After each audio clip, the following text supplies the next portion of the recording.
हमारे साथ पूर्व सांसद डॉक्टर संजीव बालियान मौजूद हैं। तो मंत्री जी, किस तरह से देखकर चल रहे हैं? अब जिस तरह से 24 घंटे का समय प्रचार में बाकी रह गया है, पूरे चुनाव को आप कैसे देखकर चल रहे हैं? देखिए, सर्व समाज का समर्थन मिथिलेश पाल जी को मिलता हुआ दिखाई देता है। बड़ी जीत होने की संभावना, जो जिस तरह का माहौल है, जिस तरह का उत्साह है, 13 तारीख के बाद जब चुनाव पोस्टपोन्ड हुआ तो उसके बाद एक अलग तरह का उत्साह पूरे क्षेत्र में रहा कि नहीं भाई, अब कोई दिक्कत नहीं, मिथिलेश जी चुनाव लड़ेंगे। बस अब तो मतदाता को पोलिंग बूथ तक लेकर आना है और मिथिलेश जी चुनाव। जैसे आप लगातार अपने भाषण में कह रहे हैं, गांव में ग्राउंड जीरो पे आप उतरे हुए हैं और आप कह रहे हैं कि जो स्वागत करने के लिए जो भीड़ आती है, मेरे चुनाव में भी ऐसे ही भीड़ आती थी। अगर कुछ समय के लिए ये भीड़ वोट में तब्दील हो जाए तो मिथिलेश पाल को कोई नहीं जीतने से रोक पा रहा है। किस तरह की ये बातें हैं आपकी? किस तरह का मैसेज देने की कोशिश है? देखिए, 5-6 महीने हुए लोकसभा चुनाव को। अब कोई भी घटना होती है तो लोग कहते हैं, आपने भी खूब दिखाया, सबने सुना कि मुजफ्फरनगर में कुछ भी हो जाओ कि संजीव बालियान सांसद था, तो ऐसी स्थिति नहीं थी, जो भी कोई हो। और साथ में ये भी कहते हैं, हाँ भाई, वोट डालने नहीं गए। जो भारतीय जनता पार्टी के समर्थक गांव थे, वहां आप देखेंगे तो 50-55% के करीब वोटिंग रही, 50 से 55। और जहां मेरे विपक्ष में वोट पड़ी वहां 75% थी। तो 50, 55 और 75% की जो लड़ाई है, ये जो भारतीय जनता पार्टी राष्ट्रीय लोकदल के कार्यकर्ता या समर्थक वर्ग है, उन्हें ये कहना चाहता हूं कि भाई, वोट परसेंटेज बढ़ाओ। अगर वोट नहीं दोगे तो सवाल पूछने का अधिकार कहां से मिलेगा? वोट देना कर्तव्य है और काम लेना जनप्रतिनिधि से अधिकार है। तो हमारे जनप्रतिनिधि ऐसा काम लीजिए, लेकिन अपना कर्तव्य पूरा कीजिए। जब आपके एनडीए प्रत्याशी मिथिलेश पाल के नाम की घोषणा हुई तो चर्चाएं लगातार तेज हुई कि जाट समाज के लोग नाराज हैं, टिकट की दावेदारी कर रहे थे। तो उसके बाद जैसे लगातार आप लोगों के बीच जा रहे हैं और आपके कार्यक्रम ज्यादातर जाट समाज में लगाए जा रहे हैं और जिस तरह की भीड़ दिख रही है, तो क्या वो नाराजगी दूर हो गई है? मिथिलेश पाल को एक्सेप्ट करने के मूड में अब जाट समाज है? देखिए, ऐसा नहीं, सभी समाज के लोग टिकट मांग रहे थे। उसमें जाट समाज भी थे, सैनी समाज भी थे, हमारा पाल समाज भी था। तो टिकट किसी एक को मिलना था।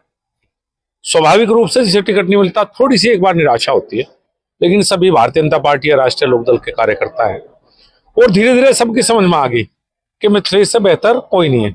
अच्छे उम्मीदवार दूसरे भी थे। ये निर्णय तो केंद्रीय नेतृत्व को और जयंत चौधरी जी को लेना था, किसे टिकट देना चाहते हैं। तो शुरू में 1-2 दिन तो मलाल रहता है, लेकिन उसके बाद सर्व समाज आज साथ है। और हमने यही प्रयास किया चुनाव में कि जातियों में ना बटे। हमें इस मिथ को तोड़ना था कि जो कुछ लोग हमें जातियों में बांटना चाहते हैं, जो लोकसभा चुनाव में कुछ लोगों ने किया, बाद में सबको पता लग गया गलत हुआ है। तो हमारा प्रयास लोगों के बीच में जाके रहा, जातियों में मत बटो। जो जातियों में बांटना चाहते हैं समाज के दुश्मन है, और बहुत हद तक हम कामयाब हुए हैं। कल अखिलेश यादव मुजफ्फरनगर उनका कार्यक्रम था, वो नहीं आए, लेकिन रैली में मंच पे जो नेता मौजूद थे उन्होंने इस तरह की बयानबाजी वहां पे की है कि भारतीय जनता पार्टी आरएलडी का गठबंधन है और लोकदल वालों पे तो अपना नेता भी नहीं है, उधार नेता मानकर चुनाव लड़ाना पड़ रहा है। मिथिलेश पाल जी 15 साल राष्ट्रीय लोकदल में ही रही है। 2009 में यहाँ से विधायक भी राष्ट्रीय लोकदल से ही बनी थी। थोड़े दिन पहले वो भारतीय जनता पार्टी में आए थे। अब जब गठबंधन है हमारा, तो उम्मीदवार भाजपा का और आज वो राष्ट्रीय लोकदल भारतीय जनता पार्टी गठबंधन के उम्मीदवार है। कोई भी होता, वो दोनों पार्टी का साझा उम्मीदवार था। दोनों पार्टी मिलकर पूरी परस्पर सहयोग के साथ उन्हें चुनाव लड़ा है। पहले भी जब मिथिलेश पाल ने चुनाव लड़ा तो राणा परिवार को ही उन्होंने हराया था। इस बार की किस तरह की आपको तस्वीर नजर आ रही है? सरकार भी आपकी प्रदेश में भी है, केंद्र में भी है। देखिए, इसका और फायदा मिलेगा। 2009 में ऐसी परिस्थिति थी जो आज परिस्थिति है। राष्ट्रीय लोकदल भारतीय जनता पार्टी गठबंधन तब भी था और आज भी है।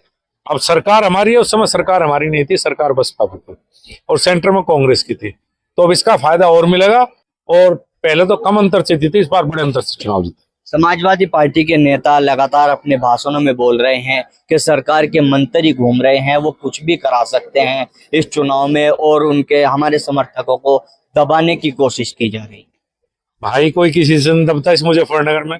अभी गन्ने के चुनाव, ये 8 के 8 चेयरमैन हमारे जीत गए।